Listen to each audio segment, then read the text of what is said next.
हर महीने RS100 200 toothpaste पे खर्च करते हो, फिर भी दांत संवेदनशील, मसूड़े सूजे हुए और मुंह में ताजगी नहीं लगती। तो दोस्तों, ये जानकारी आपकी जिंदगी बदल सकती है। आज हम बात करने वाले हैं एक पुराने आयुर्वेदिक रहस्य के बारे में, दातून। लेकिन सिर्फ दातून नहीं, मौसम के हिसाब से दातून। और यकीन मानिए, जो पैसा और सेहत आप टूथपेस्ट की चमक धमक देखकर बर्बाद कर रहे हो, उसका समाधान यही है। दातून यानी प्राकृतिक टूथब्रश, जो हमारे दादा दादी ने इस्तेमाल किया और आयुर्वेद में हजारों सालों से बताया गया है। ये कोई भी आम लकड़ी की टहनी नहीं होती।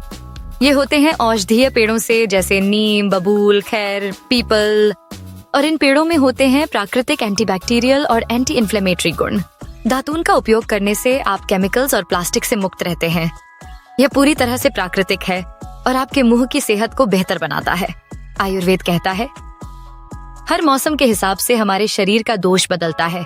कभी गर्मी बढ़ती है, कभी सूखापन, कभी ठंडक। तो एक ही दातून हर मौसम में काम नहीं करेगा। आइए समझते हैं हर ऋतु के हिसाब से कौन सी दातून सबसे बेहतर है। वसंत ऋतु, मार्च मई में कफ दोष बढ़ता है। नीम या बबूल का उपयोग करें। ये दोनों कड़वे और कसैले होते हैं, कफ को संतुलित करते हैं और बैक्टीरिया को खत्म करते हैं। इससे मुंह की बदबू दूर होती है, मसूड़े टाइट होते हैं और कीटाणुओं से रक्षा होती है। ग्रीष्म ऋतु, मई जुलाई में पित्त दोष बढ़ता है। आम की डाली या खैर का उपयोग करें। ये ठंडक देने वाले होते हैं, जलन, अल्सर और मसूड़ों की सूजन में राहत देते हैं। मुंह को ठंडक मिलती है, अल्सर से राहत मिलती है और पित्त संतुलित होता है। वर्षा ऋतु, जुलाई सितंबर में वात दोष बढ़ता है। मुलैठी या वट का उपयोग करें। अगर मुंह सूखा लगता है या मसूड़े फट रहे हैं, तो ये मीठे और पोषक दातून सबसे सही हैं। मसूड़ों को नमी मिलती है, दांतों को मजबूती मिलती है और संवेदनशीलता में कमी आती है। शरद ऋतु, सितंबर नवंबर में पित्त अभी भी अधिक होता है।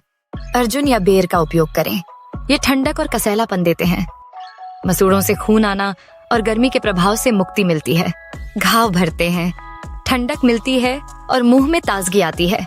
शीत ऋतु, नवंबर मार्च में वात और कफ दोष होते हैं। नीम, बबूल, पीपल का उपयोग करें। ठंड में इन्फेक्शन ज्यादा होता है। ये दातून मुंह को शुद्ध करता है और रोग प्रतिरोधक क्षमता बढ़ाता है। इन्फेक्शन से रक्षा होती है, मसूड़ों की मजबूती होती है और खून का बहाव बेहतर होता है। अब जरा टूथपेस्ट की हकीकत सुन लो। हर पेस्ट कहता है सफेद दांत, कोई कीटाणु नहीं, ताजगी बनी रहेगी। लेकिन असलियत, इनमें SLS होता है जो मुंह में छाले पैदा करता है। फ्लेवर का कोई फायदा नहीं होता। फ्लोराइड बच्चों के लिए नुकसानदायक होता है।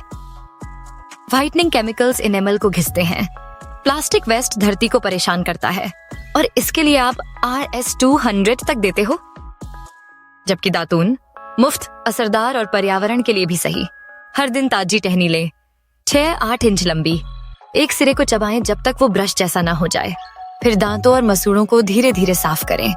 थूक दें और टहनी को फेंक दें। कोई पेस्ट नहीं, कोई प्लास्टिक नहीं। केवल मीठे दातून जैसे मुलैठी को ही चबाकर रस पी सकते हैं। अगर आप पूरा आयुर्वेदिक ओरल केयर रूटीन चाहते हैं, तो ये भी अपनाएं।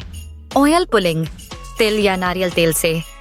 जिह्वा निर्लेखन, तांबे या स्टील से जीभ साफ करना। त्रिफला कुल्ला, विष बाहर निकालता है। लौंग या कपूर, दर्द या इन्फेक्शन के लिए। मुंह आपके पेट का दरवाजा है, उसे साफ और संतुलित रखो। तो दोस्तों, टूथपेस्ट के झूठे वादों से बाहर निकलो और लौट चलो प्रकृति की ओर। दातून के साथ हर मौसम एक नया दातून, हर सुबह एक आयुर्वेदिक डिटॉक्स। ना केमिकल, ना खर्चा, ना प्रदूषण, सिर्फ शुद्धता और सेहत। आप कौन सा दातून इस्तेमाल करते हैं?